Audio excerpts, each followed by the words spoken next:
En este caso de los amplificadores operacionales, también conocidos como OPAMP, en un caso particular, el LM741, pues son base que se ocupan en los circuitos útiles en el campo del control clásico y en general de la electrónica. Más adelante se van a entrar en detalles sobre sus diseños, su funcionamiento y las funciones que estos tienen. En pantalla estamos presentando lo que es la conexión de un amplificador en derivación. El amplificador derivativo lo que hace es realizar la tarea de calcular la derivada temporal dentro de una señal de entrada. En otras palabras, lo que hace es aumentar la tasa de cambio de una señal de entrada. Para este caso se va a utilizar una PAM, que es el LM741, y dos resistencias, o una, según el caso, para que podamos aplicar la señal de entrada y luego obtener una salida. Eh, Está conectada de una manera pues típica, donde tenemos que el terminal del inversor va a estar conectado a la terminal de la salida del OPAM mediante una resistencia. R1 la tenemos identificada por aquí. Esto está en derivación. Por otro lado, tenemos que el terminal del inversor está representado por el menos. Del OPAM, pues lo que hace es que recibe directamente la señal de entrada que tenemos por acá conectada desde una fuente. La operación consiste en que cuando se aplica una señal de entrada, el amplificador lo deriva y la salida proporcional eh, funge a la tasa de cambio de una señal de entrada a lo largo del tiempo. Más adelante voy a comentar la ecuación, que pues no es más que la derivada de la entrada sobre el tiempo, ¿no? Y esta relación la podemos resumir en una fórmula equivalente a que el voltaje de salida va a ser el negativo de la resistencia por la derivada del voltaje de entrada respecto al tiempo.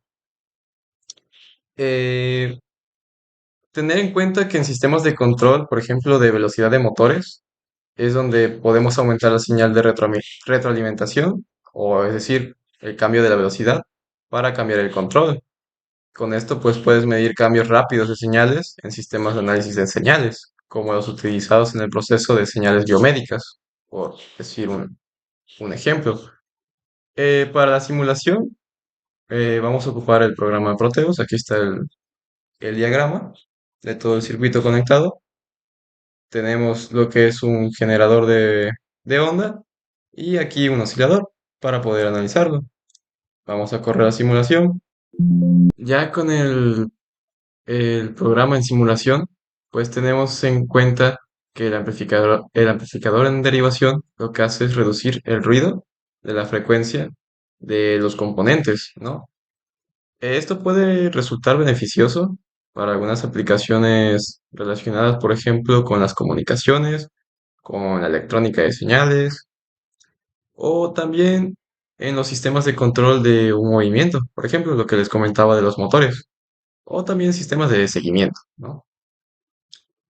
Además, en este caso, en el osciloscopio, pues podemos hacer lo que es un análisis de forma de onda, es decir, en aplicaciones científicas y de laboratorios.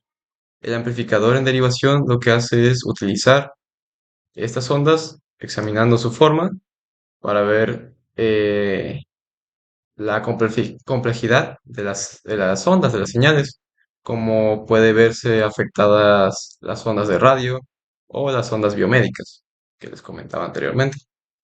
Aquí en el caso particular del circuito ya simulado, pues tenemos en el canal amarillo un voltaje de 1 milivolt que va en sincronía con el canal B a un voltaje de 0,1 milivolts.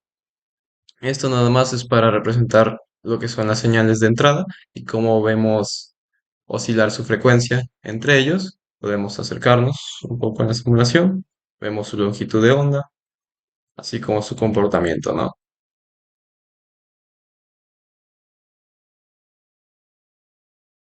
Para este caso contamos con un integrador amplificador, el cual está equipado con una resistencia. El terminal inversor, que es la parte negativa, está conectada a la terminal del OPAM P mediante esta resistencia. Este terminal inversor recibe la señal de entrada directamente. Normalmente estos amplificadores suelen ser utilizados como filtro de bajo paso para componentes de alta frecuencia no deseados de una señal. Las aplicaciones que implican el procesamiento de señales y audio pueden beneficiarse de esto. La medición de flujo y la acumulación de carga eléctrica son dos ejemplos de aplicaciones de detección en las que el amplificador integrador se puede utilizar para integrar señales analógicas y recopilar datos acumulativos. Como tercer uso de estos integradores, tenemos el control de posición y velocidad.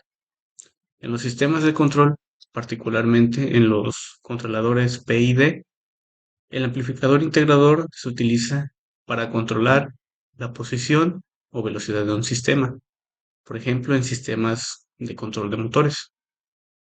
A continuación, se mostrará un pequeño ejemplo de cómo funciona este integrador.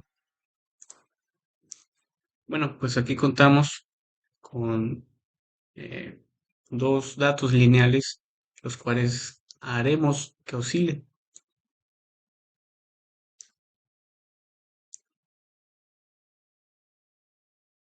Como podemos apreciar, el alternado de estos datos lineales pues cambian en función a la amplificación que le demos mediante este control.